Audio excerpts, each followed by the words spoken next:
سلامونه ستړي مشئ، وخت مو په خیر. پام وکړئ د یاران ټي وي یوټیوب چینل څخه د نن ورځې تازه او مهمه خبرونو ته. د خیبر پښتونخوا اعلی وزیر ویلي دي چې له افغانستان سره په خبرو کې د خیبر پښتونخوا مشرانو ته ونډه ورکړل شي. بلخوا بیا د تحریک انصاف ګوند مخکښه غړي ویلي دي چې د خیبر پښتونخوا له افغانستان پرته ژوند نشي کولای. د خیبر پښتونخوا اعلی وزیر د پېښور د امن په نوم جرګه کې وویل چې دوی تل د صلح خبرې کوي، خو پر ځینو خلکو بد لګیږي. نوموړي وویل چې له افغانستان سره په خبرو کې باید د پښتونخوا خلکو ته ونډه ورکړل شي، ځکه د خیبر پښتونخوا دین، ژبه، کلتور او ارزښتونه هر څه له افغانستان سره ګډ دي.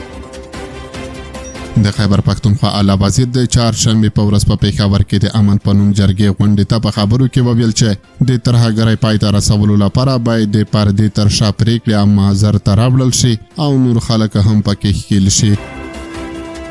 سهیل افریدي وویل چې د پنجاب لخوا د خیبر پښتونخوا سره د مور او میرې سلوک کېږي. نوموړي زیاته کړه چې د خیبر پښتونخوا دین، ژبه، کلتور، ارزښتونه هر څه له افغانستان سره شریک دي او که د خیبر پښتونخوا مشران په خبرو کې شریک شي، ښې نتیجې درلودای شي او داسې نه ده چې دوی بله خوا نیسي. بلخوا بیا اسد قیصر ویلي دي چې د خیبر پښتونخوا پښتنو له افغانستان پرته ژوند نشي کولای. د پاکستان د پارلمان پخوانی رئیس او د تحریک انصاف ګوند جګپوړي غړي اسد قیصر ویلي دي د خیبر پښتونخوا اقتصادي اړیکې له افغانستان سره تړلې دي او د پاکستان حکومت او افغانستان باید ستونزې له ډیپلوماتیکې لارې هوارې کړي. اسد قیصر د خیبر پښتونخوا د امن په نوم جرګه کې وویل چې پښتانه له افغانستان پرته ژوند نشي کولای، ځکه ټول اقتصاد یې په افغانستان او منځنۍ اسیا پورې تړلی دی.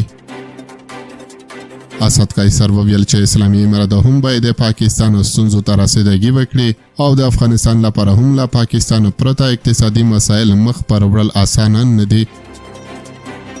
نوموړی وایي چې سوداګریزې لارې باید پرانیستل شي او دواړه هیوادونه باید له زغم څخه کار واخلي. نوموړي وویل چې د پاکستان نړیواله سوداګري د کراچۍ بندر له لارې کېږي، نو د پېښور سند به څنګه وده کوي او څه ډول به د لاهور او کراچۍ سره سیالي کوي.